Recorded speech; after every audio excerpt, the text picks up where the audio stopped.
गैर जमात के तलबा तालिब अस्सलाम वालेकुम रहमतुल्लाहि व बरकातुहू। हमने पिछले सबक में एक यादगार वसीयत के चंद सवालों के जवाब लिखे जो बाकी रह गई, उनको हम और लिखेंगे। तो यहाँ पहला सवाल है, पंडित जवाहरलाल नेहरू ने एक यादगार वसीयत में गंगा नदी को हिंदुस्तानी तहजीब की निशानी करार दिया है, वजाहत कीजिए। यानी गंगा को हिंदुस्तानी तहजीब के साथ क्या वाबस्तगी है, ये कैसी निशानी है? जवाब, पंडित जवाहरलाल नेहरू ने एक यादगार वसीयत में हिंदुस्तान की कदीम तहजीब को गंगा नदी के साथ वाबस्ता करके कहा है कि गंगा इस तहजीब की एक निशानी है। इस नदी ने हिंदुस्तान में मुख्तलिफ नस्लों का आबाद होना और उनका यहाँ सदियों से ज़िंदगी गुजारना करीब से देखा है। यानी यह नदी गवाह है, यही नदी उनके सुख दुख की गवाह है। सदियों से हिंदुस्तानी तारीख, किस्से, कहानियों, गीत और संगीत इसके साथ जुड़ गए हैं, इसके पानी के साथ घुल मिल गए हैं। यही गंगा एक तहजीबी जंजीर बनाती है जिसमें हर हिंदुस्तानी बंधा हुआ है और जो कभी और कहीं नहीं टूटती है। यही नदी हिंदुस्तान को इसके माजी के साथ जोड़ती है।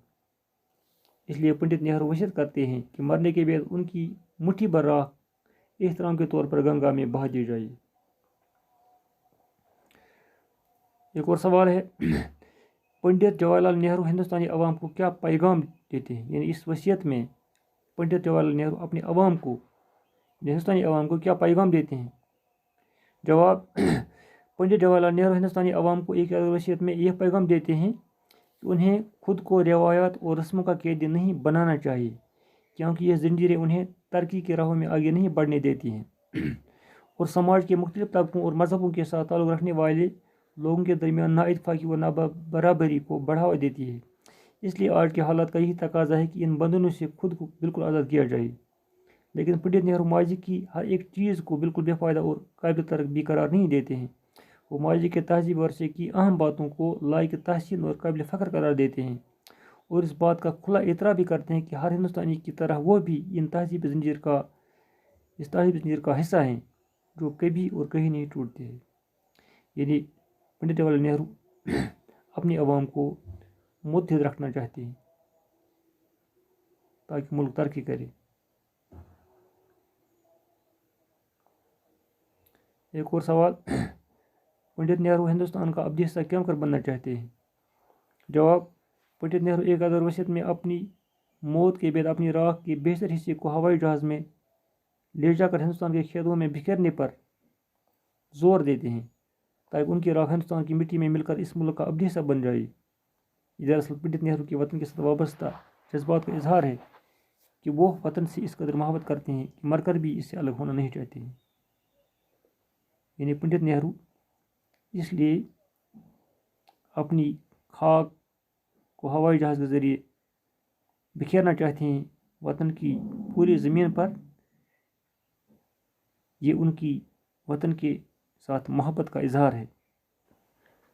अब इसके बाद एक और सवाल यहाँ है, हुब्बुल वतन के मौजू पर मजमून लिखे और गैर मुल्की दोस्त को भारत की भाईचारे की रवायत के मुताबिक जानकारी दें। ये बाद में मजमून और चिट्ठी लिखेंगे हम। अब एक और सवाल यहाँ, सवाल नंबर 6, हरूफ की किस्में या हरूफ दिए गए हैं, हरूफ इस्तिफ़हाम, हरूफ निदा, हरूफ तरदीद, हरूफ नफरीन, इनकी मिसालें यहाँ हैं। तो इसके बाद सवाल नंबर 7 है, दर्ज झैल जुमले में किस किस्म का हरूफ इस्तेमाल किया गया है? यहाँ जुमले दिए गए हैं। पहला जुमला है, ये किताब किसकी है? यहाँ हरूफ इस्तिफ़हाम इस्तेमाल हुआ है। जालिम ने कुछ तरस न खाया, यह हरूफ तासुफ है। इस तरह वहाँ किसकी था इस्तिफ़हाम। उफ, शिद्दत का बुखार है, उफ हरूफ तासुफ है। आहा, क्या समा सहाना समा है, यहाँ आहा हर्फ फजाया है। खैर, कभी तुम भी हमारे पास आओगे, यहाँ खैर फजाया है। शाबाश, तूने तो कमाल कर दिया, शाबाश लफ्ज़ इस्तेमाल है, ये है हरूफ तहसीन। आप कब आए हैं, कब यहाँ है हरूफ इस्तिफ़हाम, में सवाल पूछा जाता है। تھو تھو یہ کیسی خراب سبزی لائی ہو. یہ تھو تھو لفظ جو ہے یہ حروف نفرین ہے، نفرت کے طور پر استعمال کیے جائیں. اور یہ بئی آہستہ چلو، اور یہ لفظ یہاں ہے حروف ندا، بلانے کے لیے بلایا جاتا ہے. اور یہ نادان ایسی حرکت سے باز آ جا، یہاں اور یہ حروف ندا ہے. کام ہو تو ٹھہرو، نہیں تو چلے جاؤ، حروف شرط ہے. اس طرح یہ حروف آپ کو واضح ہو گئے.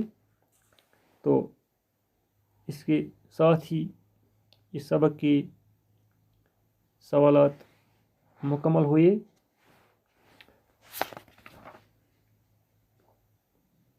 تو یہاں ایک جملہ ہے،